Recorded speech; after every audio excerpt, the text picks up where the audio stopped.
What did you say? You took a bath? I'm on a call, Daniel. Who's that? Dan, Oh, no, I Dan. can't hear you. Hi, If you want Dan. something, you need to walk up here. I'm plugged into everything. I'm gonna have to. Oh, sorry. Oh, pardon moi. He was talking to the cats. Never mind.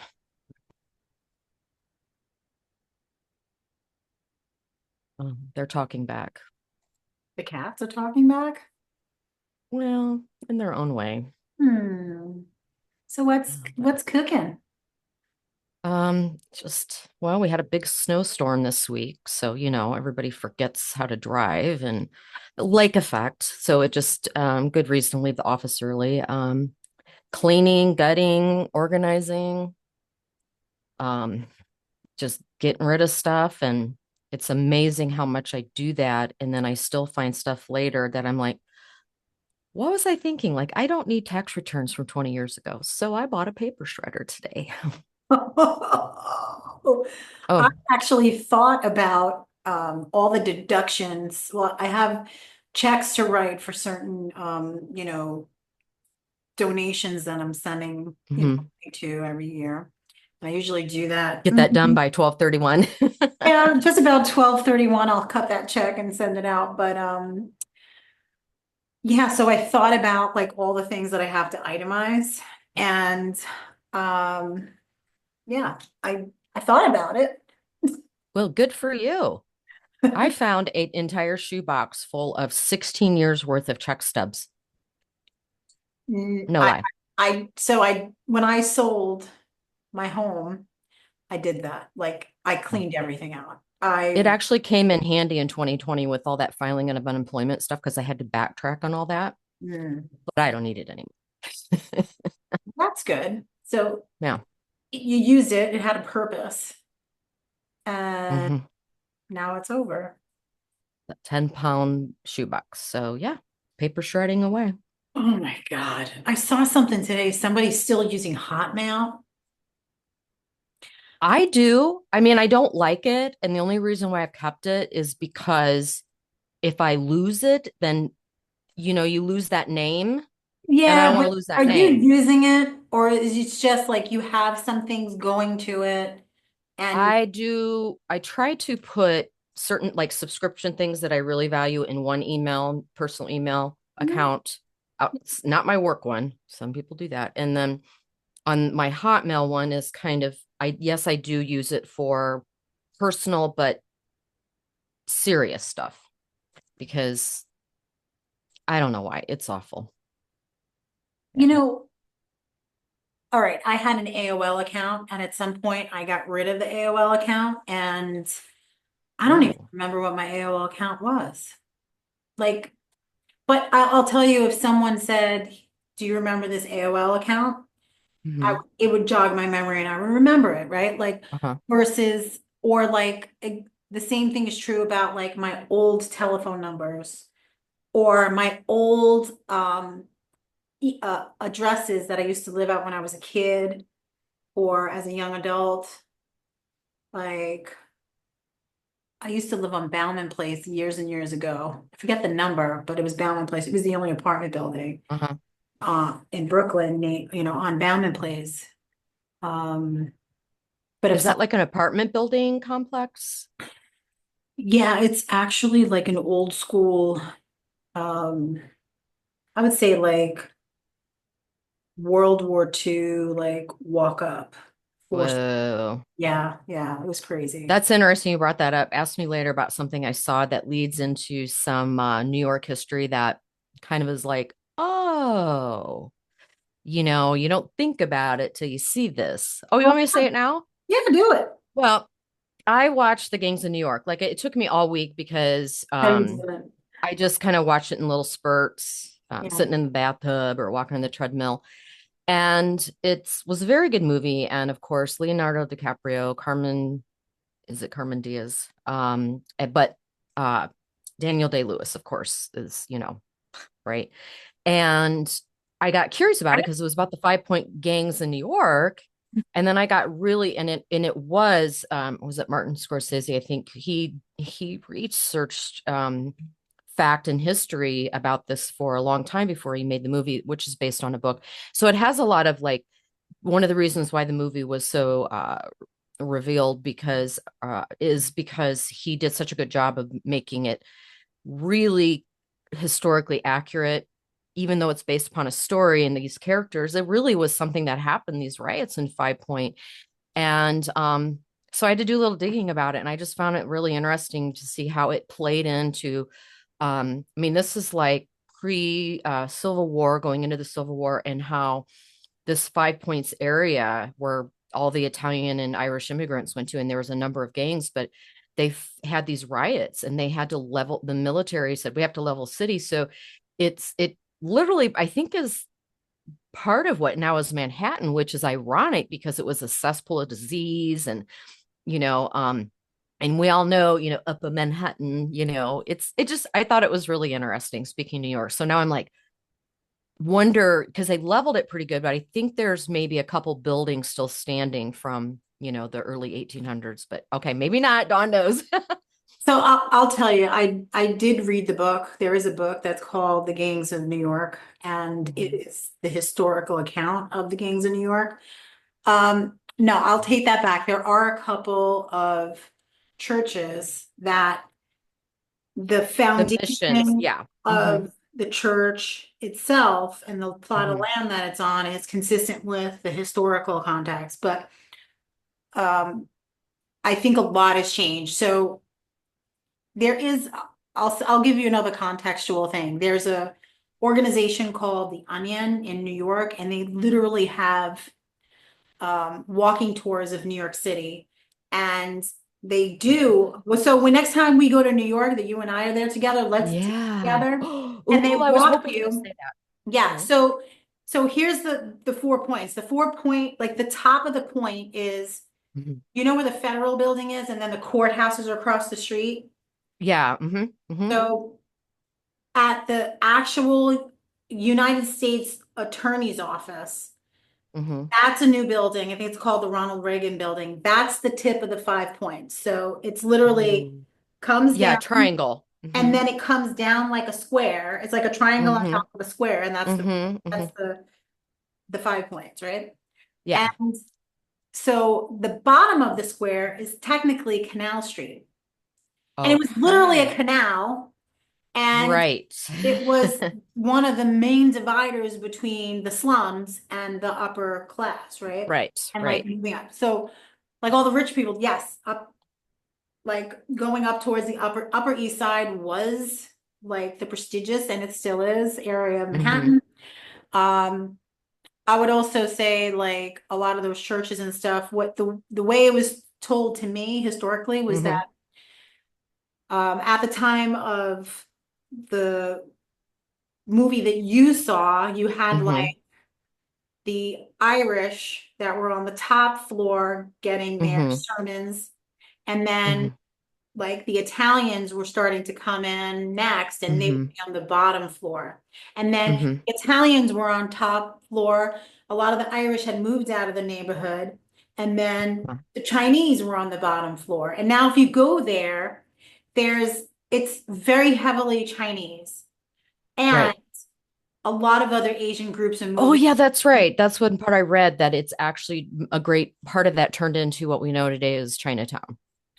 Yeah, and so like even that's changing. Like it's no longer the epicenter like it used to be, but it no Yeah. longer is. But it still kind of is. It's weird because the neighborhood's regentrifying with yuppies and like upper class like developments and that sort of thing. But there's still a little Yeah. bit of Little Italy, and there's still a little bit of Chinatown, and Uh-huh. it's changing. But my favorite is Daniel Day-Lewis for sure. And Always. I love when he's like Long Island, right? And he's not from New York, but he's really Well, like he called himself a Native American or something like that because he was one of the originals that like his father had fought in the Revolutionary War. So that was kind of like the historical context about prejudice and then freeing the slaves. And there was a lot of like, the Irish come in and they came in like by, I don't know, 20, 30,000 a week into New York. And so I just find these things really valuable because it granted don't have the exact same topics in modern day, they still feed into a certain mentality, I think, that it's like, why do we still believe this? Well, why? What was happening, you know? Yeah. There's a lot of like, if you look at what was happening in this past election, there's a lot of people bringing up the story of this time period and how, if you saw in the movie, they would literally take some of the boys on the boat off the boat and sign them up For to the military, because for they the were military, hungry but and they would also get make them them to vote.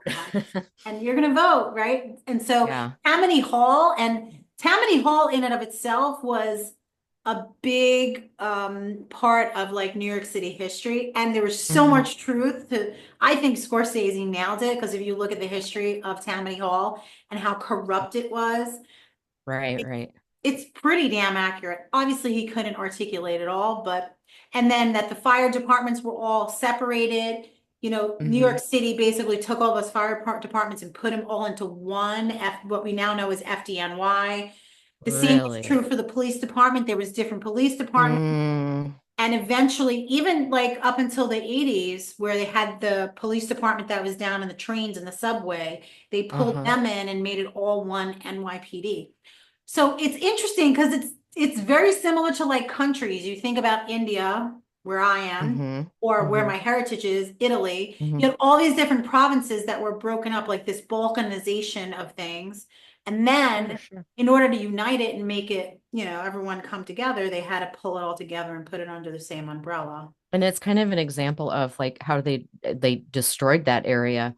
And because at one point that it was inevitable because it was so corrupt, it was so diseased, it was just they say that maybe that they can it's considered the original melting pot. Yeah. And so, sometimes things have to be totally torn down before they can be rebuilt again. Not that it's so for a new definition of society or quality of that or organization. Wow. So funny that you brought that up. Really cool. Yeah, yeah, I'm excited. Thanks for I look forward to the book and the Onion tour. Well, speaking of books, I started reading this. This book, Margie, that you brought up is called Here Comes the Sun, The Spiritual and Musical Journey of George Harrison. And okay, I only got through the introduction, I'll be honest with you, but It took me a few weeks to really get going. I'm at the halfway mark, waiting for you to get well, I'm past the halfway mark. But once you get going, you're just gonna syrup it up because you're gonna see those experiences in your own life, especially geographically. It's fascinating. yeah, and like I thought, and I'll talk about it later too, as it's one of the things that I read this week. And I'll let you know there's a thing that I got very emotional reading the introduction of this book. I told you, I know. I don't, I know. it's, It's and it goes back to the last conversation we had about the journey, the hero's journey, and we all have a journey. And mhm, this is George Harrison's journey. And there's so much information here that's relatable as mhm. like just a human on a human level. It's I really good. know, right? I know. There's something cool and distinct about his journey. I mean, hello, he was like 16, 17 years old, and they went out and in one of the shortest amount of times, and we all know the Beatles, right? I think even my grandkids, understand them. But they went from being very small in a fast amount of time to being so large that, and it was in an epic period of time where he was at like 16, 17 and he was very young and naive and he had to find himself, his journey to finding himself, I think, defining himself, Mhm. meeting those needs, right? Those needs, human So needs. when he was just starting in the Beatles, he was only 17. Yeah, like 16 or 17. And the reason why that's so significant is because they went to an area of, I can't think of the name of it, but it's one of those areas like in London that's a little rough. And they played in a specific, it was like a German bar, and they played in there and they slept there and they were starting to make money. And then it was supposed to be like exclusive for this bar owner for them to play there and they were making good money. And then they went to another like bar or venue, and even though they didn't have a formal contract, well, that guy at the previous one they had stayed at for so long said, well, he's a minor. And Mm. so he, yeah. I'm sure that that he happens did to a that lot of in people. retaliation. But that was like when you get into reading it about how his parents nurtured his music. And even after he became famous, his mother would answer every fan mail. Yeah. um, and how they supported him and said, we'll give you permission to go on the road, you know. But it was literally like in a matter of a few years, they're like so huge, you know. So yeah, he had a lot of growing up to do. That's why this story is so valuable. So yeah, I know we were supposed to talk about this watch listen YouTube thing on Tony Robbins and the six human needs. And let me just, but like maybe we can talk about it in the context of George Harrison. And Yeah, yeah, so, absolutely. but I have to say something before that is that I really wanted to look at the six human needs because I think they're really important. That's first of all. And then second of all, I'm working on this book, right? And so, some of the things that I talk about in integrity have to do with the needs that like the stuff that I needed growing up in such a chaotic environment. And so I'm really reflecting on the six human needs. And I won't say who said this to me, but they were like, I can't stand Tony Robbins, yada, yada. And I'm like, that's none of my spiritual business.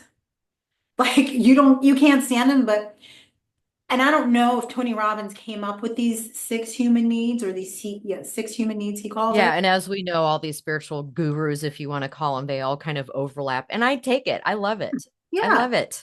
Like it doesn't matter. I'm on my own spirit, like bring it back to George Mhm. Harrison. I'm on my own spiritual journey. You're on yours.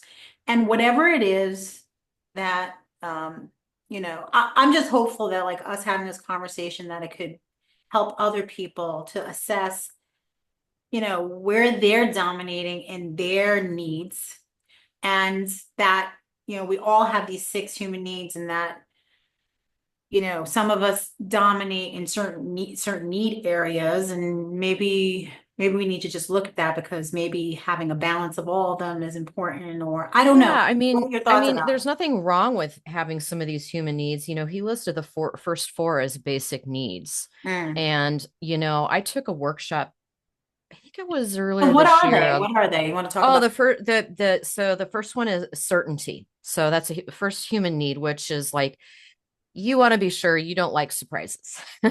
Yeah, yeah. Well enough, you know. So everybody, like just consider everybody, that's the most basic human need is certainty. And then there's uncertainty. Oh, go ahead. No, so I pulled the definition. The Oh, definition go is ahead. complete confidence or firm conviction or assurance of the truth. Hmm. Ooh, we Yeah. think about it, how much you get that, you know, so it's like these are wants, not just needs. We think that they're essential to our survival. Hmm. Um, the second one is uncertainty. There's some of us that really thrive on a variety of things, such as surprises. We like to be surprised, Yeah, so uncertainty definition is lack of clarity about an event, an outcome, or the facts.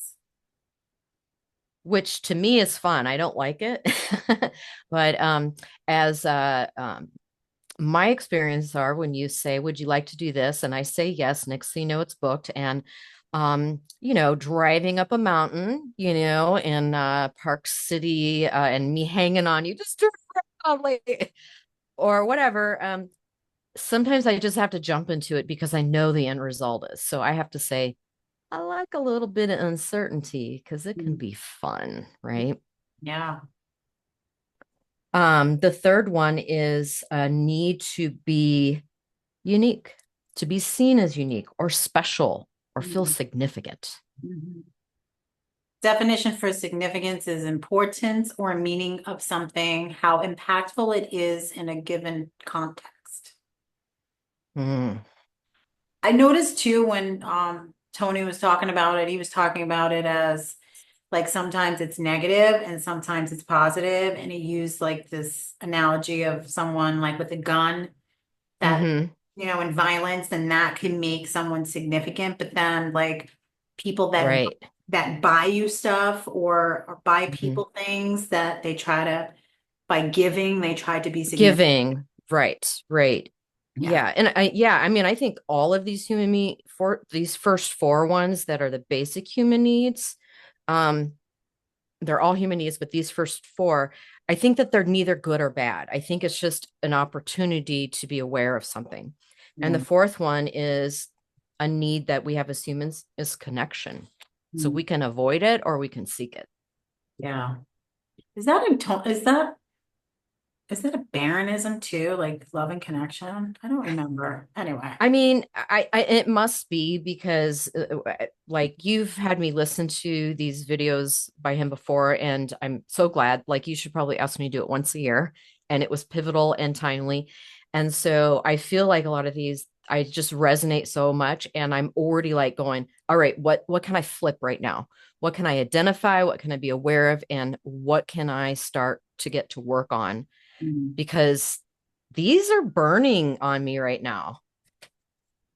So I'll tell you one thing that came up for me, Margie, when I was listening to the audio is I used to always think that I was a person of uncertainty.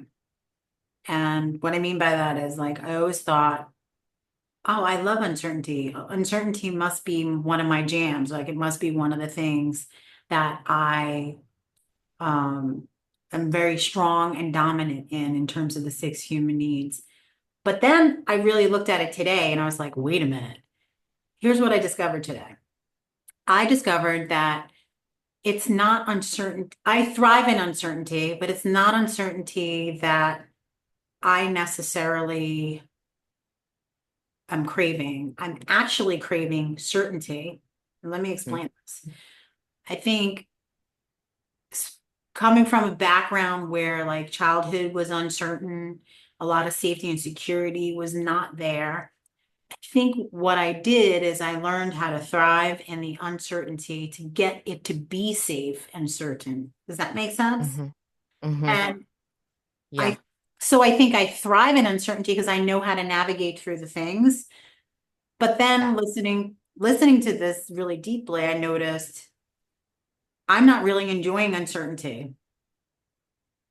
I'm doing it to get to certainty, but there's a lot of times Yeah. where I'm just trying to control the situation and figure it Mhm. out and analyze Yeah. it. When my family says to me, Mom, stop analyzing this, or Babe, stop analyzing this, it's Right, because right. I'm going into my default, trying to create safety and security environments that I've been traumatized in. And by habit, taking uncertainty and flipping it on its back Yeah. to make Yeah. certainty. You get what I'm saying? I totally get what you're saying because I've witnessed this. And I also appreciate an aspect of it because when you create situations of uncertainty, and I'm in the same room or the same country with you, below, above the equator kind of thing, that I see you do this process and you really.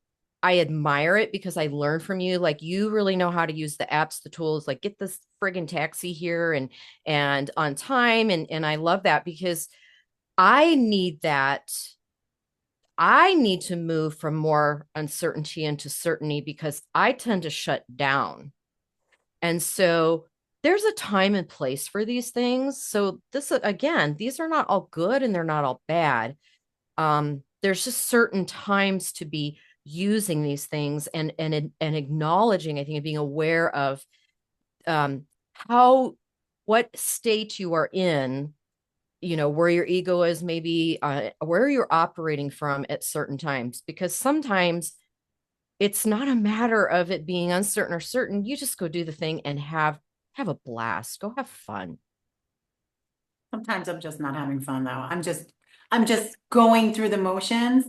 It it's Mm. it just like it's when we went to Peru, I think the same is true when I went to Kenya in 2015. Like it took me a couple of days, even in India. It's taken me just till now, this many Yeah, years, three yeah. plus, to really feel solid and landed here and safe and comfortable enough to do some things. that Yeah, I really could have spent the absolutely. past 3 years to do, right? When I got to Kenya, I was like, the first 3 days, I was like, this is crazy. Why am I here? My culture and the US, like, we all say like things like, there's starving people in Africa, eat your food. And that was not what I experienced in Africa. It was completely opposite. It was uncertain yeah. And it was uncertainty. And it wasn't until I put myself in that uncertain situation that I can actually relax and get present and actually see what's going on around me. Yeah, I mean, it is there's just so much habit and everything. And I mean, Dan and I are like empty nesters turning into senior citizens slowly. And I That can't, well, I mean, I'm a member of AARP now, and Dan's like doesn't mean could anything. discounts. We eat dinner early and go to bed early. But there's a certain amount of habits that we just continually have that we like that certainty, I think, as you get older a little bit. But I'm still up for some fun and I'm still up for the growth. Would you want to talk about that definition of connection a little bit more, Okay, Dawn? so yeah, the definition of love and connection is the state of being joined and linked physically, emotionally, and conceptually, which I didn't really understand conceptually, but Yeah, I mean, I had dropped in a couple of brief notes of what he had said, and he said, I wrote not love. Not can't remember why. Maybe you can remember that. hmm. I mean, is it There's an aspect of we don't want love because it's sometimes it's too, I wrote down too painful for us to settle into that connection, and we don't, maybe that's why I wrote not love. We don't actually find love.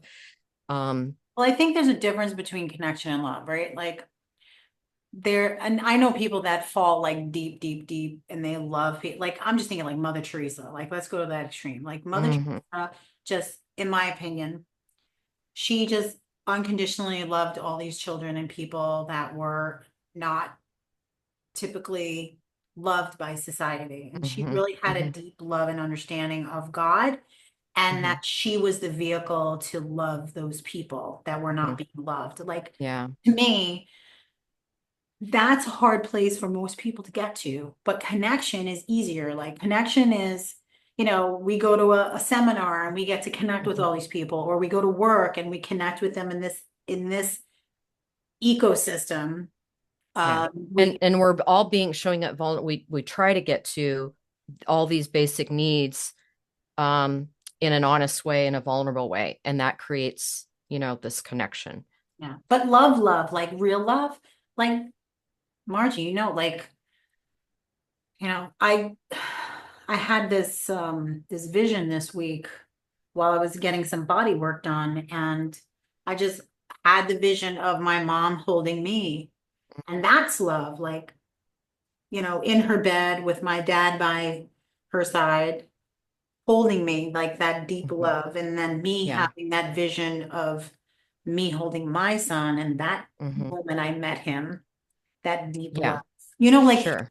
that's a love that's rare. It's not Yeah. And as I think we're commanded to, just as how Mother Teresa created her love and connection as a godlike love. Like, I think that philosophically, if you have a higher power, that you can imagine, even for your worst enemy or whoever's on your crap list this week, if yeah. you imagine a godlike love, which is like a parent to a child, Mm. you can almost find it in some aspects when you recognize how you're operating in some certain needs. Then that brings you to the last two that Tony Robbins mentions, which he called them, these are the path to fulfillment. They're, in a sense, spiritual needs that we are seeking. And I think through the first four, we're seeking these last two. And he says, not in a religious way, but in a spiritual way. And the first one of those two, which is number five, Mhm. is growth. And what do we know about growth? Yeah. Well, I mean, So this is funny because we brought up George Harrison in the beginning of this conversation, and I'll say in the context of him, what I know of him, because again, I didn't read this book yet, but I am in the beginning, but I do know a lot about him and his journey. Is, the growth came through, and as it does for a lot of musicians, is they take on different genres and, they're artists of the craft, but we're Hmm. also artists. And we're Yeah. constantly like, I can't tell you all the things that I've done in my lifetime to grow and become the Hmm. spiritual person that I am right now. Yeah. And Yeah. I can look at every person that I know and see that they're on their own spiritual journey, right? So, Right. Right. Once they die to themselves, because from what I hear, I mean, we know if you're Western society or Christian that Jesus said you must die into yourself to be and then be born again. But every religion has some aspect of that. So there, that brings a lot of truth to it. Or take out religion and just see that what happens if you don't grow, what happens? If you don't experience growth in your life, what happens, Dawn? well, you die. You, You die. yeah. I mean, it's like a But I don't pop. think it's a physical dying they're talking about so much, but Hmm. eventually you will physically die if Yeah. you are not nurturing and meeting these needs in a healthy way and you Yeah. don't grow to some way, your body psychosomatically will deteriorate and break down and die physically. That's so funny because I was talking to somebody about retirement, and I'm like, I'm never going to retire. Like, I'm going to start, like, I'm going to do this podcast. I'm going to like create a new business, and I'm going to do My all. retirement is playing. We're gonna Yeah. play so much. This is playing right now. We're setting the stage, even though I know I'm not near retirement, but it's setting the stage for what it is we really want to do. And we are, I know for me, showing up here with you, and just like we said before at the first podcast, we do this every Sunday. We are challenging, we as friends, sisters, we are challenging ourselves because we both know exactly who each other are, where we rise up and where we fail. So there's a level of honesty that we are pushing ourselves to growth and just taking this on as a part of that. And we're also, what the final straw was, let's just do this. Like, what where you're at, such a time difference. I'm not a big fan of getting up early. Get it. Get Even it. we're doing this on a Sunday morning. And so, but I'm excited to nurture and experience because of the honest relationship you and I have. Yeah. Well, I don't know how to say Vanderchuck, Gary V. Gary V says it all the time. He's like, 50, you're not dead. Like, stop this insanity. People have started businesses and become millionaires at 50. Like, it's just BS. And I was talking to somebody who is on the cusp of retiring, and they're like, I don't know what I want to do yet. And I'm like, I've been planning this my whole life. Like, I have so many things lined up, and I know exactly what I'm going to do when I retire because I'm not retiring. I'm just moving to the next Yeah, to the next thing. thing. And it also opens up like I know there's a lot of I must be in a certain age group, where people are talking a lot like what they want to do. And I'm kind of like at 38, I started this, like I better figure this out Mm. and then and start nurturing this. And I do have ways to make money. And also to like it just it you I always say you get to do anything you want and you can do anything you want. And this is part of the experiences that I've shared with you, like, hey Maji. I Haji, always hear your voice in my head, Maji. Hey, I Haji. want to do this fit to lead again. In I signed up for it in 2019. Okay, just it's thousands and thousands of dollars. And I think I signed up on it like December 23rd and I put it on my credit card. And then what happens a few months later? The whole world shuts down. And I'm thinking, oh my gosh, like we can't travel to Park City and be with Baron. It's supposed to be an 18-month program. Like my paychecks fell off for weeks until unemployment went through. And you know what really happened? It was the best thing I ever did because we got more time with Baron in all of it because he extended things and took the opportunity, did a lot more Zoom calls with us before we made it to Park City. And I'm so glad that I just said, who cares how much this costs? And then I have to say, I didn't freak out too much when I went, oh, I'm going to be laid off for 21 weeks. Yep. I Uncertain. just used the time. Uncertain, uncertainty. complete uncertainty And in the C word time. and so I Complete. have to remember those times that there was uncertainty.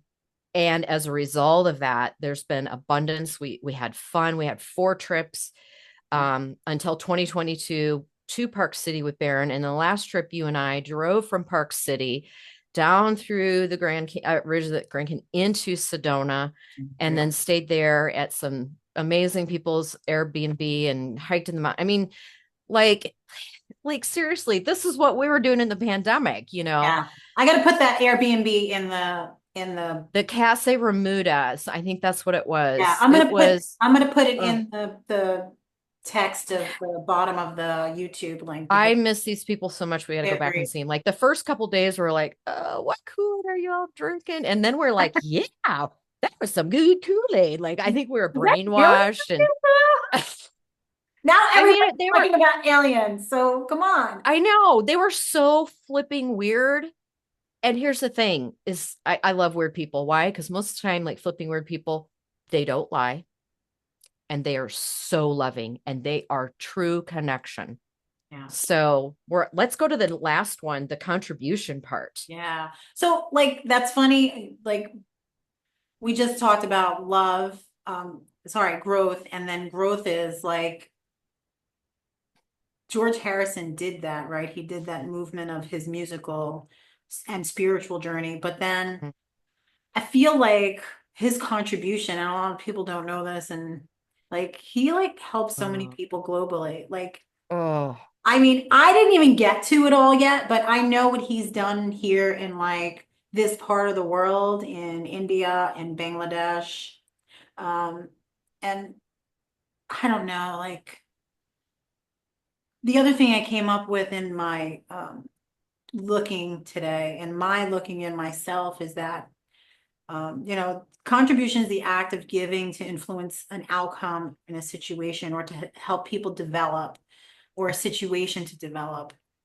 And I think for me, I gave so much of myself for so long that my cup was empty and I'm not contributing right now in the sense that I was before the C word. But yeah. now I am, like, here I am. I am. Oh, We I are. just realized what you meant by C word. Sorry. We don't want the YouTube to get pulled. But like Yeah. I'm really sitting here with you and having a conversation that we have every Sunday privately. Yeah. And I'm sharing it with people that I know and love that they are part of that old community that I had, Hmm. that they're watching this video. And that is Yeah. contribution. And it's funny Yeah. because I didn't think like that before we even got on this call, but now I'm thinking about it, Hmm. like, this is my contribution. I am talking about things Yeah. that they might not be even thinking about, but they kind of are. And even if they're driving in their car right now and they're like, oh man, I remember when I took yoga class with Dawn Hmm. and da da da da da. But now look, she's on the podcast and I'm listening and she's making me think of these things. And that, Margie, that's not just us contributing to them, but now they're going to Hmm. look at their past and say, Well, and I that's was what a he contribution. and And and what am Tony I doing Robbins talked now? about that. You do these things like it's like a ripple. It's like you throw a stone in the water and it creates a ripple. One of the things that I wrote down that what he said about contribution is when we step outside of ourselves, right? And Yeah. so part of we look at past contributions, and sometimes for me I have seen my whole why by it, and it was so driven in a negative way by the first 4 basic needs of certainty, uncertainty, being wanting to be unique and thriving for connection. I mean, so hungry for those things but not having like a maturity, so to speak, and the know-how and the self-awareness how to go about this. You end up tired, Yeah. Yeah. you end up hurt, you end up resentful. And so these last two of where we find fulfillment and spirituality, the growth or the contribution is what we're all trying to get for, is where all my joy, honestly, with integrity is derived from. Mm, mm, mm. You know, That's what empowers me. something that came to my mind, and maybe this is going to derail the conversation about the six human needs, is Maslow's theory of the hierarchy of needs. It's almost Mm-hmm. identical. First one is psychological, second is safety, third is love and belongingness, four is esteem, and five is not sax, self-actualization. So like that spiritual thing. And Yeah.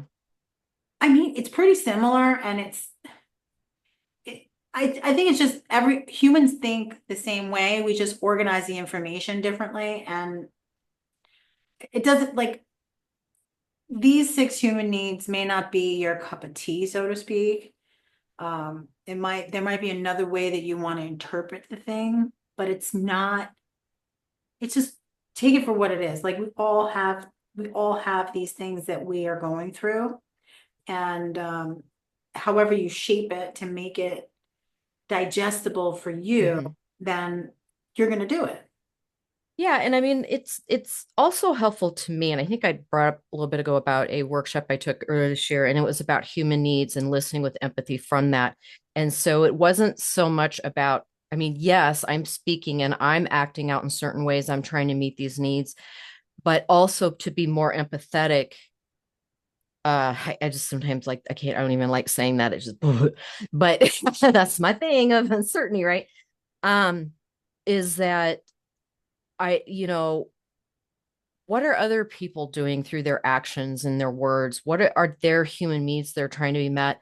Because if I'm like unempathetic to myself on some of these, and I'm working forward to like the next thing, because Tony Robbins also said the key to happiness is progress equals happiness. Yeah. And so I want to create progress, and I'm aware of these things, but then it also helps me support in that all those things, the connection, growth, and contribution in being with others in a world of right now, people's that their psyche. Um, there's and it's not a negative thing. It's time for humans to evolve consciously. It just is. So it's a lot of crap. People are in just so much sitting and stuff. How do I continue to be relatable and empathetic and be what I want to express God's love? Well, I don't know how much you're tracking like astrology and stuff, and I'm not a big astrology guru, but I went into one of these AI things and I'm like, tell me what 2025 is going to look like, from the context of like the planets and what the planets are saying and that sort of thing. And it basically said what I feel like we're already hearing is that we're going into this golden age of technology and we are in the age of Aquarius and Mm-hmm. things are starting to turn, it seems, even if it's just Mm-hmm. right now language and there's not Yeah. actual, um, I don't know if you want to call it regulation, policy, whatever the thing Mm-hmm. is, but people are talking in a way that they want to give things up in the past that weren't serving them. Yeah. Case in point, let's like say food, right? Like, Mm-hmm. and the way we are poisoning ourselves in the United States, Mm-hmm. right? Like stuff like that. And I'm just like, wow. Like, when did the light bulb why did it just go on? Well, I mean, if somebody talked about it 10 years ago, they were like, oh, you're so crunchy, and that doesn't make any sense. And then you travel to other countries like me, you're in another country, and we've been to other countries in general together, or like I love Germany and Italy and Poland. And I can't tell you the difference of like, they're like, I'm like, how are you all eating all this bread and pasta? And then you eat that and don't like, I was there 1 year for 6 weeks and didn't gain hardly a pound. I mean, yeah, they move a lot and they work for things, but it was like, But that's they not the just look at reason. me like they eat like rolls this big with a slice of cheese and a meat in it. And I'm going, what do you mean? Why are you eating cake for breakfast? Like and then you're like, oh, and then your digestive system's moving, and it's insane. Yeah, Isn't that crazy? Well, anyway, yeah, yeah. I feel like the things that they always talked about, like the age of Aquarius is like upon us, and I'm just girl, I'm just waiting for this. Yeah, well, our parents went through that too. So when I was in the 60s and 70s, that was a bit brutal, but that's okay. It's okay because we have to do this. When you guys, you and your husband were here this summer, and he was like, we were talking about this a little bit. He says, and Hinduism, they believe in these yugas, and we're in the last phase of the last yuga where it's very brutal. And, sometimes I say to people that are really pessimistic about where we're at in the world, and I'm like, yeah, it's going to be rough a little bit longer, but it's really going to be okay. And so I believe that wholly, and I'm excited about it. I'm excited for my children and grandchildren. Um, they're amazing. They're just absolutely amazing. Like they are like, yeah, we're like, I chose to be born right now in this body because I know this stuff, Mom and Margie. They just have this twinkle in their eye of these like, you know, little babies. But hey, let me ask you a question, Don. What was out of what empowers you and these six needs? What empowers me? Like I would say like the top two for me right now, because it changes, right? Yeah. So I think, like I said earlier, because I want to always get to a state of certainty, that Mm-hmm. uncertainty, it puts a fire under me, basically. It forces me to do what I need to do. And I think that ties into procrastination too. Like if I am under the wire and something has to get done, if I have a deadline, but like I'm talking about a real deadline, that there's some like the building's gonna burn up if I don't get this thing done, Mm-hmm. then I'm very apt to take action on it. Now, I have changed that behavior a little bit because where I've noticed is where I'm lacking and I'm not directly taking accountability for things Mm-hmm. in the moment. And that what I mean by that is action. Mm-hmm. I've started to actually do the small things, whatever those Mm-hmm. small, if I can send an email right now, or if I can text Mm-hmm. you, or if I could do a quick search or, Mm-hmm. pay for something and just get it off my plate, Yeah. that I'm doing more than I've ever done. In Yeah. some literature or self-help books, they'll call it eat the frog, just like eat it, like do it Uh-huh. then and now. But Sounds if it, delicious. no, it's not. But I love frog legs, so sorry. if it requires like some time, then that's different. Like I have to like frame it out. But sometimes I'm like, why are you Yeah. framing it out? Just do it. And I'm watching people who Yeah. don't frame things out, even like people that are messy, and I mean Hmm. like disorganized. Oh, And I'm like ooh. cringing. Why is that chair like right there? Why is that garbage Like not right intentional. there? Are you kidding me? I'm organizing things like these shelves to my left here, like organizing and dragging stuff out, like, and I keep moving them like little, like this is functional. Why should move this here? This is reachable. This is pretty. This is everything I need. Like, and what it's going to evolve to 6 months from now. Like I'm kind of getting ready, like the mentality of like, when it's time to go, I'm ready to move. Like. But listen, there's good and bad in all of it, right? Like to be a person who thrives in uncertainty to try to get Yeah. to certainty. I'm the Yeah. person who comes in and organizes it like you. Hmm. Maybe we're different in how we do it, but Hmm. we're both very organized and Hmm. detailed people who, Procedural. yeah, The and we path, like the steps. process for sure. Hmm. And, sometimes we take a beating because of it. Like Yeah. because people want us to take action, but because for me, I come from a place of order and I like order to come ahead Yeah. of process. Hmm. Some people can't handle it because some people are just messy Yeah, and and sometimes I admire it a little bit. One of the things totally, that I wrote down that Tony Robbins says about what empowers you, he says this can be like positive, neutral, or negative. It should be effortless. So it's not always, I think that's where we're kind of like going back and forth in this balance of identifying like how these serve us well sometimes and how they don't, and to recognize because it's sometimes things just are a mess in the middle of that. Like there are messes we don't have control. You land in a mess, and what is the first thing you have to do to pull yourself out of that? totally. Sometimes it's Save yourself. tear down the boxes that you've been having delivered all week to yourself because you can't get out your garage. Yeah. Somebody I know, not me. Well, But same yeah, here, like same here. I, yeah, I have the same issues as most people do with partners. The second thing, the Well, it second was me I was thing, talking about, not him. oh, okay. The second thing is, for me right now is growth. I feel like it used to be the reverse. I used to be like contribution, contribution all the time, Yeah. giving, giving, giving, giving of myself. And now I'm at the point where it sounds really selfish, but I know it's No, I dude. know right now what I need to do is take action in areas where it's pushing me to my edge so I can grow. Like doing this podcast. Right now, the only place this podcast is getting published is on YouTube. And I don't care. I will Yeah. get to a point where we have it on Spotify and Apple Stream. And like right now, the Hmm. body doesn't have, I don't have any identifiers on the first podcast that we did. But you know what, Margie? We Yeah. did. We did the first one and now we're doing the second one. And something today I said, I said to Prashant, I'm like, listen, I don't want to do this today. I don't know he's Yeah, like, I felt yes. a little bit of apprehension too, He's like, but just do it. Just do it. And that's it. Nike, just do it. Just just do it. do it.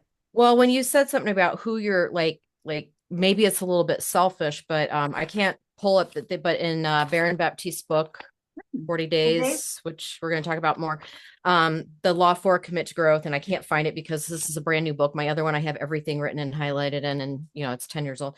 But it just the gist of it is he talks about this is like everybody in your life, including the entire world, is depending on your what you do to grow, your growth. Mm. Like if you don't like grow and move forward, like I know that the growth that I have worked on really hard for the last 15 years or so has like up and below, right? And my family hierarchy and stuff, organization. I call my family an organizational chart. Wait, You know, like a La Casa Nostra organization, like La Familia? La Familia.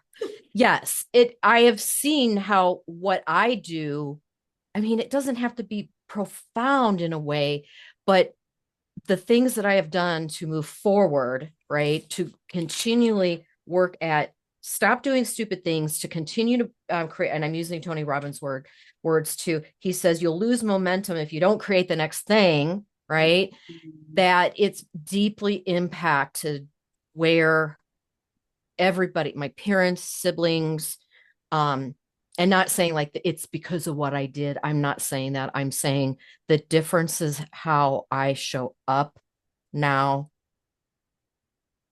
has impacted a lot of Yeah, people. yeah, no, that's, And then I'm meeting the fulfillment of happiness. yeah, especially our kids. Like, I know that the way I've lived my life, though imperfect, Hmm. has significantly changed the trajectory of my son, for Yeah. sure.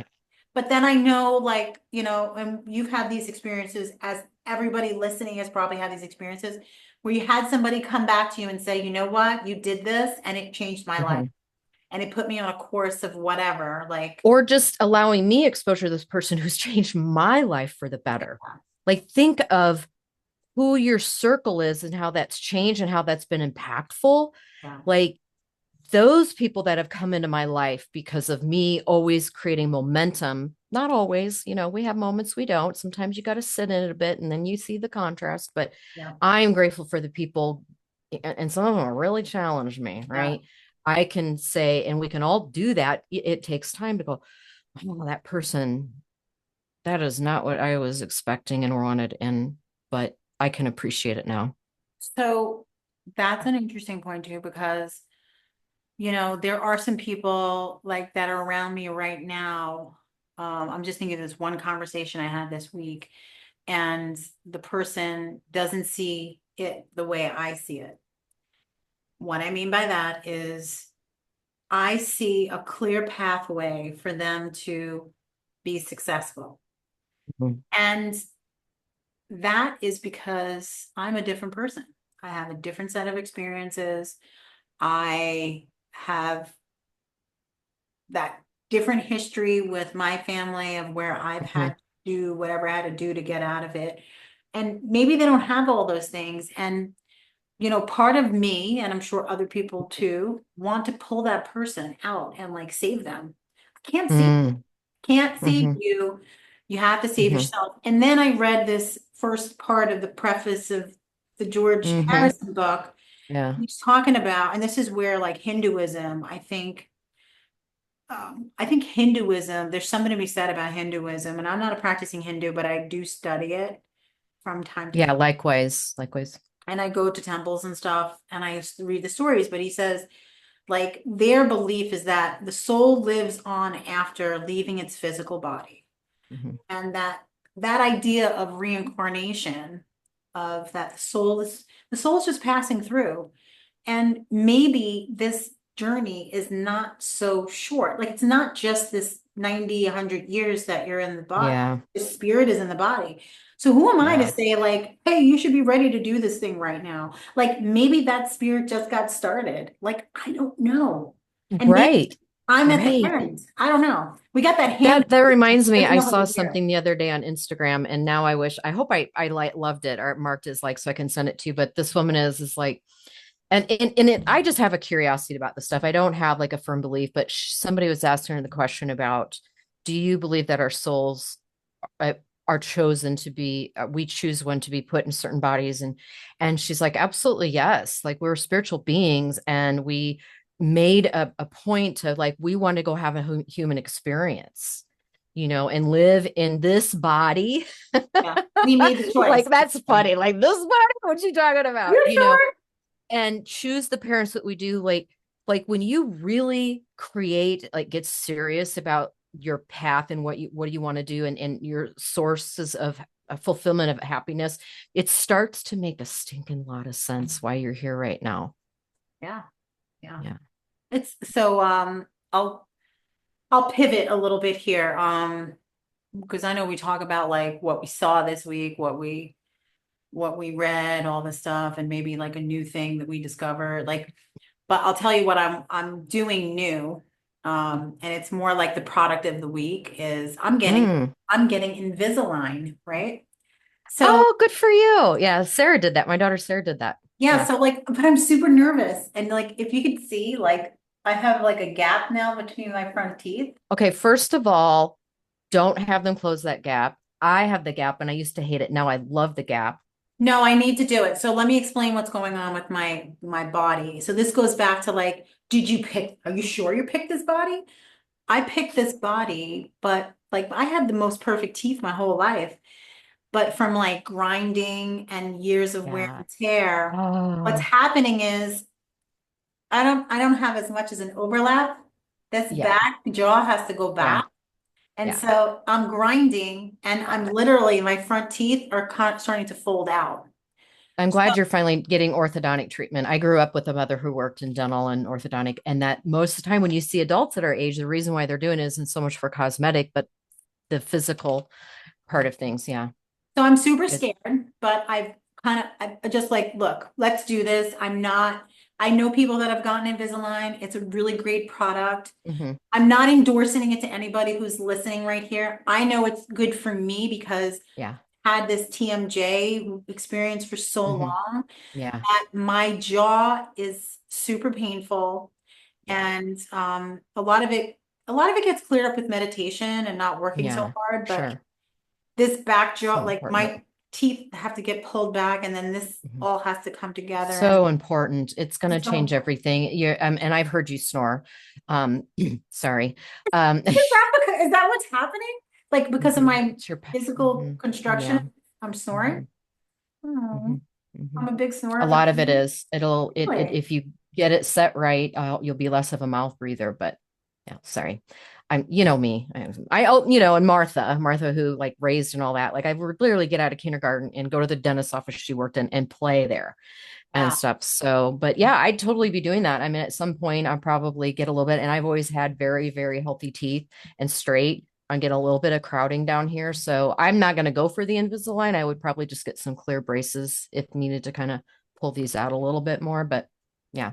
Oh, what did you Yeah. find this week? What did I find? Yeah, What did she's I learn? something, I discover talked something. about some things that I seen, and then I read something. Hmm. I was in a conversation with somebody, and this is something that I read from time to time. Let me do the read. and it goes back to some of those needs about maybe seeing my own need in the moment, seeing this Mhm. other person's need.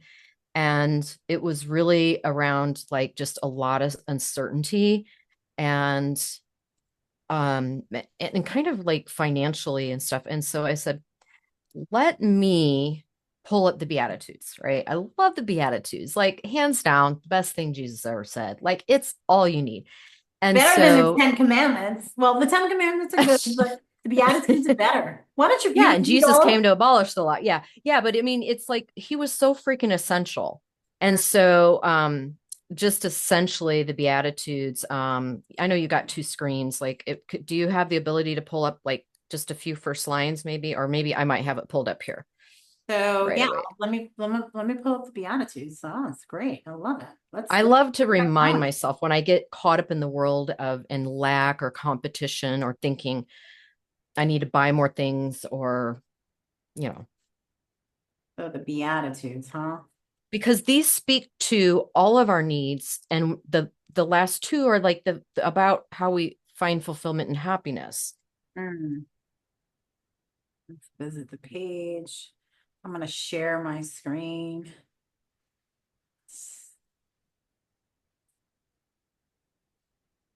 Oh, I feel like you talked about this with me before. We've had like I a do talk about it a lot because I gain so much. Like math. it allows me to step out of that lower chakra, like feed me.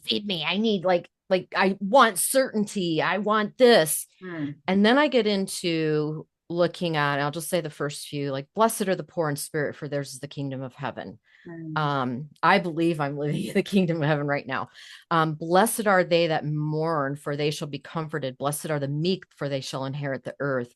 And so, like when I get in the frame of thought of these, it creates this humility for myself of like the mess that I sometimes feel bubbling up in life, and to say that, you know, my happiness is derived and I'm fulfilled and find happiness out of like having confidence in um my how I was created to be, and that not saying that like I know if I do these things and I focus it because they're not really doing, it's a way of being, right? yeah, yeah, And then I thought, like, how well Jesus did these things. And then he went and had a good time. That dude was just yeah, most time having the best time ever. yeah, Like, therefore, then I'm fulfilling my desires of always being moving towards the good feeling, right? And in being in playful discovery and joyful and shining my light out in the world. Then the abundance. And this is the definition of abundance to me.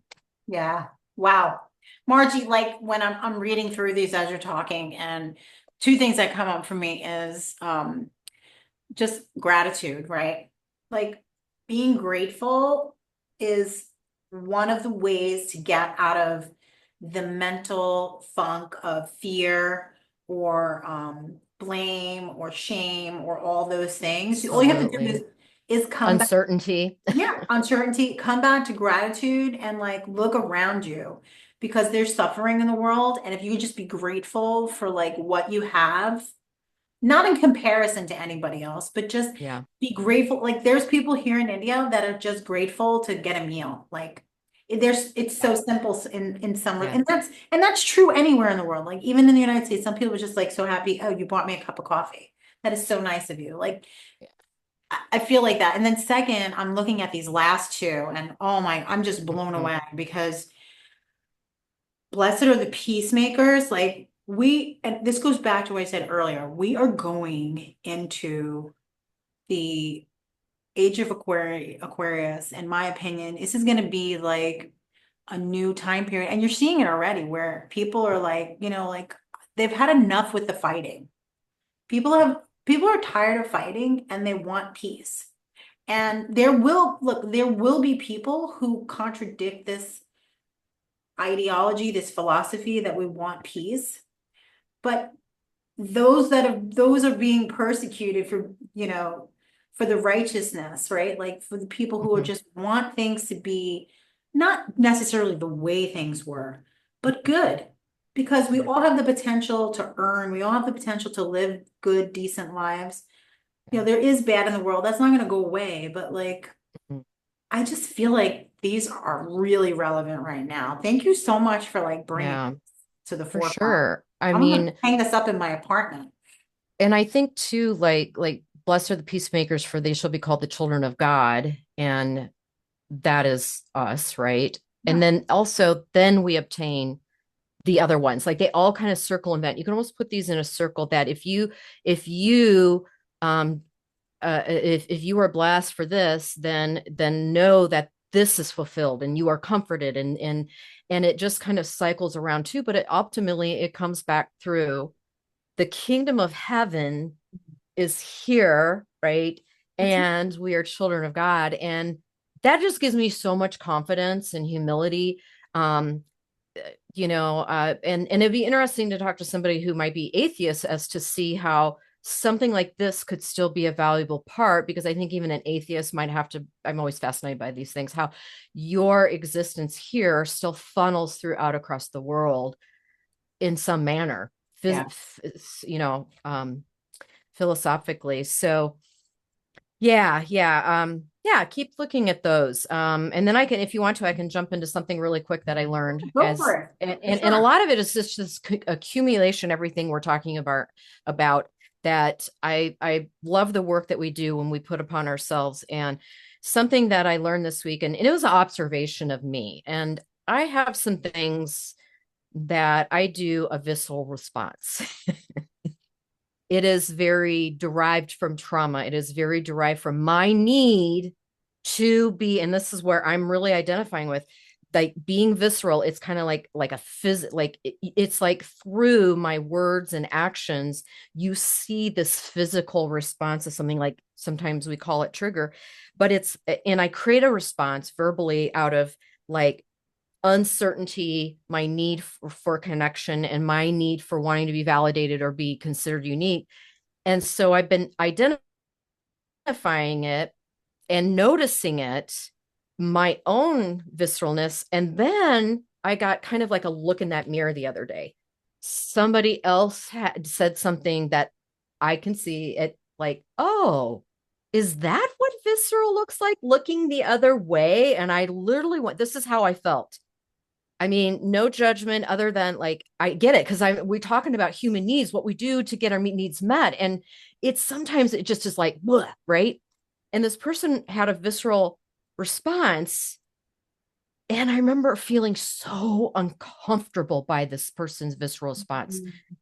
And I mean, I'm like, whoa. First of all, I'm like, I understand her need and can appreciate that, this person's need. But in observation, I'm like, I felt so uncomfortable. Like, you're putting this on me, Yeah. as if I mean, I felt so uncomfortable. I'm like, oh my gosh. Like, how much am I acting out in my visceral responses? Because I'm catching them. And it's my need for significance and validation, but it really creates a disconnection and it makes people uncomfortable. Like, so it's an epiphany that Yeah. I learned. Yeah. And like, so bring it back to the Beatitudes. Like, there's people that are meek. Like, there's people that are just not there yet. And so, like, that's why people will be operating in another need. Like Yeah. they'll be like operating in that need that maybe conflicts with your like your primary need. And you'll be like, why are they doing it? And then that's why people talk about each other and gossip about each Hmm. other, right? It's like they see that person getting a reaction that you see is different Yeah. than, but you have no idea what they've gone through. You making me think about a couple of times in my lifetime where I got physically shamed in an adult professional setting, and I had a visceral reaction to it because I've been in that situation as a young child where people that I know, loved, and trusted Yeah. really harmed me and put me in a bad like shaming scenario. And I had a response to it and they couldn't understand it. They Yeah. couldn't understand it because they Mm-hmm. had not been in my experience and my Mm-hmm. needs of safety were like Yeah. that's primary. If my safety is not okay, like Yeah. I'm like I'm either like Right. Good point. So screw you sometimes or like we're I'm out of we're there. Like bye, yeah. F you. That's my word. My golden Yeah. word is F you and I'm out. Scram. I'm out. See ya later. Yeah, I mean, I'm appreciating this. Like I have accountability for myself, and Mhm. I want now have another level to step up as to why I don't need to bring something up like to shame somebody or bring up my own shame to get even, but to have a little empathy and respect of like allowing them to be heard and be where they're at. It's got nothing to do with me. And like because it's just like a back and forth visceral. Like the comment that was made to me the other day, I was like, ugh, Yeah. ugh. And then I just went, oh, mm-hmm. Yeah. It's like It doesn't require a response or a one up. so, and I think this is like this, you're bringing us to like the head of this. There are people in our current paradigms where they think they need to say anything. Yeah. And Right. sometimes you don't have to say anything. Just keep your Mm, mouth shut. Let the person have their experience. Me too. Like I need to shut up sometimes. Like I'm telling myself right now, even before I was talking to Prashant a certain way, and he's like, "You're yeah. being a bitch," and I was like, "Thank you for telling me that because I needed to hear that because sometimes I just need to shut up." Yeah. Yeah, absolutely. I mean that's just my whole visceral response is that I think that something has to be said and something has to be, it's like justification and vengeance and it's like I'm fighting a battle like it's like that just sprinkles out again. That negativity just continues to ripple out Yeah. and to just go, hmm. And sometimes I just go to the bathroom for a few extra minutes. And sometimes silence, like you and I know this from doing all this work, is leaving the space. Yeah. Why does it necessarily have to be filled? Maybe that's, the space is an opportunity for growth, right? Like, and that's what, Mhm. bring it back to Tony Robbins. Tony Robbins says this.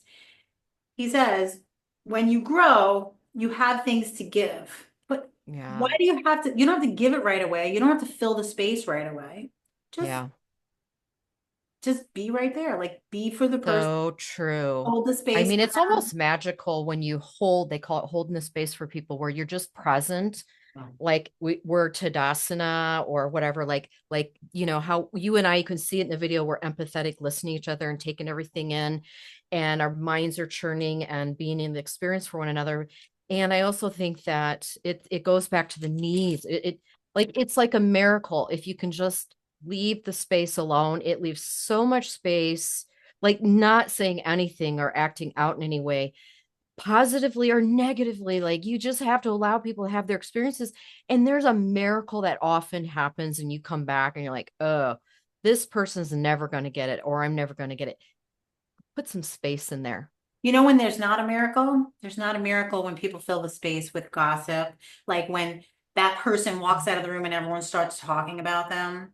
Like Mhm. you think anybody listening to this right now, do you think that when that person walks out of the room and everyone starts talking about them, that they don't know? They fucking know. They know Yeah. you're talking about them. I know because I've been that person who walked out and I've been Yeah. that person in the room that talked about people. And Hmm. I always knew it. And you know what? If you're in that room talking and gossiping about that person that just walked out, you're sure as shit, those people in the room, when you leave, they're talking about you too. So me personally, Yeah.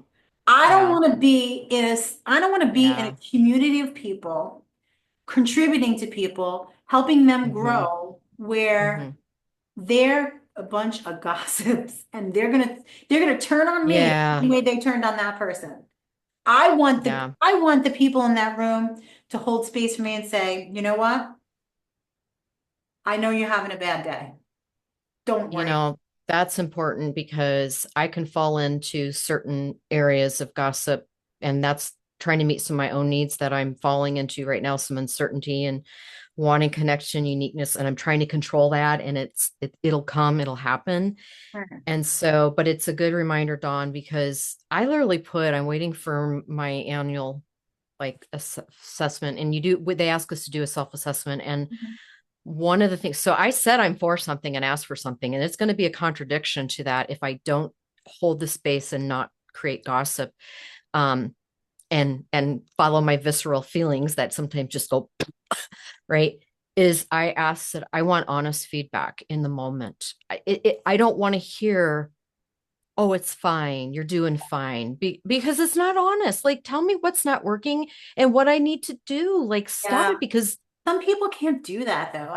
I'm just being honest with you. Like, first of all, some absolutely. people don't have the political, not the political courage, the professional courage to do that, nor do they want to. Like, some people are just not, they're not good at it, or they don't want to be responsible. Like, Yeah. they're just not Yeah. political. I keep saying Right. political, but I mean professionally courageous Yeah. enough to do it. And I So get that. It's you can can it lead a horse sucks. to water. You can't make them drink. But Sucks. again, what my point is that I am saying I'm for something. Yeah.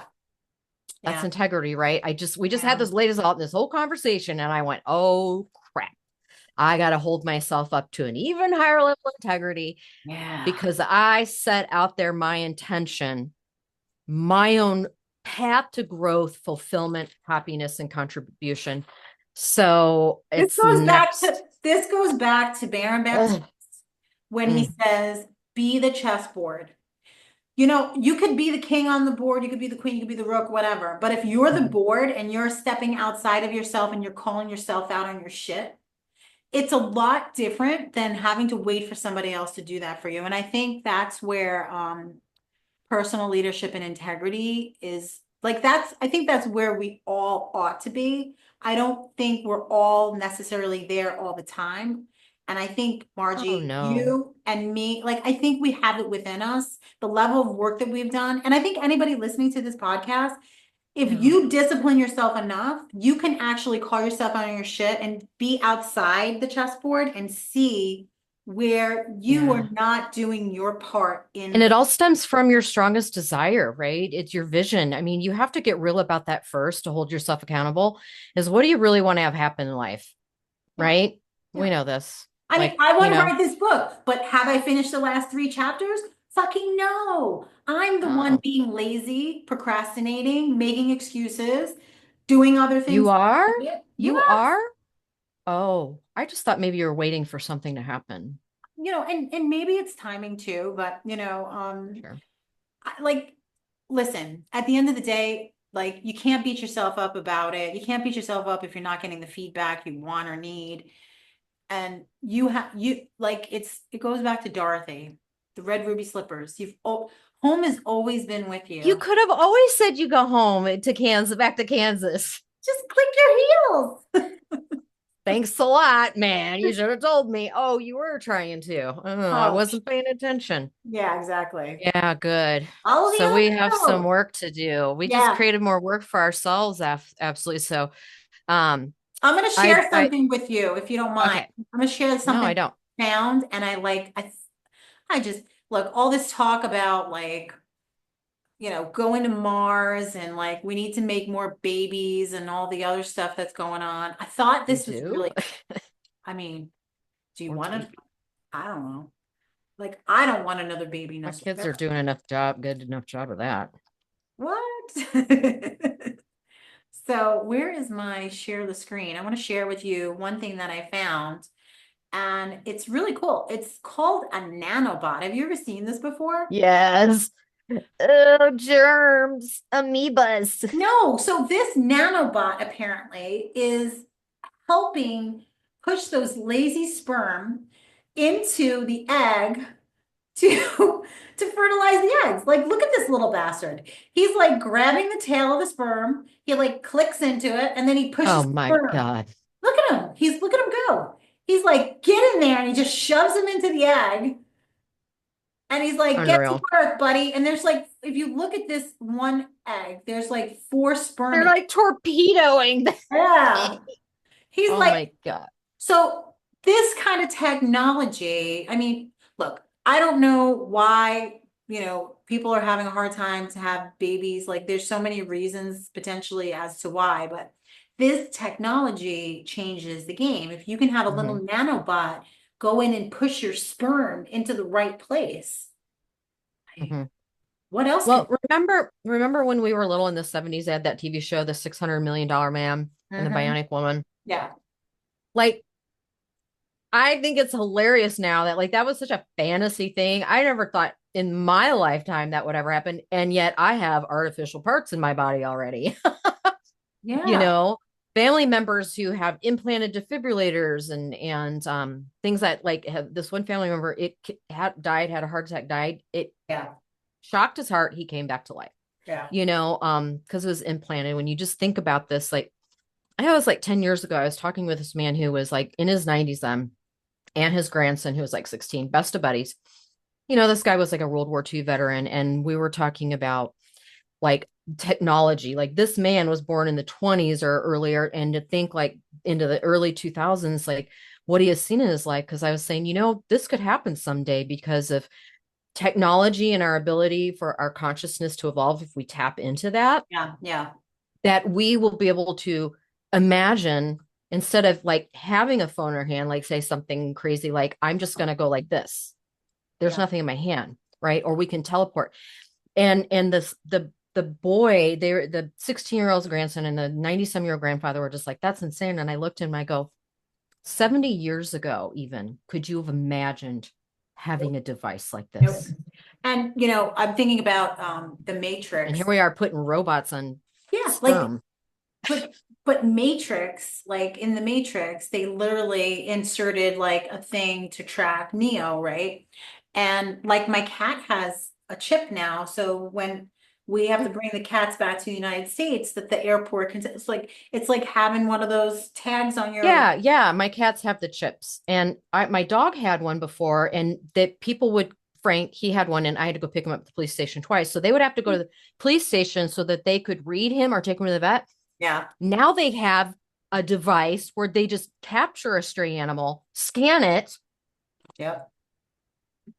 Maybe we got some chips in us we don't know about. I don't I know. do. I have a titanium chip from I had I mean, serious from a biopsy. They have to do that when you have breast stuff going in. Oh Oh, my, here's my product. I sent you a link to this. what is it? So it's a face mask. Ooh, what is it called? It's a biodance biocollagen real deep mask. I've been using these like I do it once a week on Sundays because you put it on and you might need to take some scissors because it comes in two pieces. Put some like cut the sides so that Mhm. flattens on your nose a little bit. Yep. I love these. They've been on sale on Amazon. They started out being on sale for Cyber Week, but I'm guessing they're still on sale. Love, love. So you put it on, you at least want to let it dry 3 to 4 hours and you can sleep with it all night long. By then, it's pretty comfortable. And I've gone several hours with it on, but I cannot live without these now Love it. How often at do it all. per week? Huh? How often? Once a week? I do mine once a week. I have another collagen mask that I put on in the middle of the week. I'm getting my regimen going. Love it. I'm Love getting it. it going because you can overdo it. And I'll have a new product next in a couple weeks to follow up. And I got a vibrating plate. Oh, no. I got a vibrating machine. I got to give it a little while because you get on this thing and yeah, after a few months, it's literally knocking the fart out of you. You're like, where'd that come from? You'll love it, Don. You fart knocker. I mean, like I got on it once this week and like after a few minutes, I'm like, why do I gotta go to the bathroom? TMI. No, but I'm just saying some people that might be important, but I'm learning some different things with that I don't want to show you yet. But it's like, like I mean, you want to feel buzzy all over, right? But I I can feel things I like, thought you were going to say something else about the vibrator, but whatever. Okay. it's a Um, vibration plate machine for exercise. do you have Pervert. anything you read that you want to share? Because I have something. No. Mm-mm. Okay, so I guess we'll end it on this then. And this comes from George Harrison's book, Here Comes Mm. the Sun. And it basically says, I'll read it. It was just a moment, but in retrospect, it summarizes my impression of a man who understood that simplicity lies at the heart of spiritual life. And I take that as keep everything simple, like even down to like sitting in nature and just listening to the birds, because and just like shutting the electronics off, like in order to see what's actually going on around you and keeping things simple, like Mhm. God is in front of us. God is everywhere. Yeah. God is like right here between you and Yeah. me. G. Like, The internet right now. I mean, like, I think we make things too complicated and I do that all the time. Like I make things way too complicated. And all I really need to do is like call my son once a week, talk Mhm. to you once a week, really be connected to you, see what's going on, how are you doing? Like that's just simple. It's just Yeah. simple. There's And nothing else I it need to brings the do. greatest pleasures in life, you know, is to just like, I mean, we've had some really amazing meals too, right? And I love the opportunities to have meals with people we love or new people we've met in a different, like the one time in Khajuraho, we went to the family and Oh they my made us this God. beautiful meal, Yeah. right? I'm like, oh, you want more butter? We just milked the cow this morning. It's fresh. You know, to like sit down and partake in that and the seeing how they did that. I mean, it's like the breaking of the bread. What does it mean to take communion? It means connection through the breaking of bread. Like, hello. That's why Jesus was always eating all the time, I think, you Yeah. know? Yeah. Keep it simple because that is the spiritual path. When we make things complicated, when we bring in things that are unnecessary, it's actually a distraction to what's going on right here. And Mhm. this was great, Margie. Thanks so much Yeah. for Wow. having a Whew. call. Yeah. Some work, man. All right, so I guess we'll do this next week. All right. Uh, Another week, another step, another gosh, growth. this is com Or who knows? Maybe we will be not serious at all this week and we'll be talking about some good times like celebrations and yeah, happiness. And maybe it's not about grow, grow, grow. yeah, yeah. Okay, Sometimes for that take it too. There's a easy. time, place for everything. Yeah. All right. I'll talk to you next Sunday. All right. Bye, guys.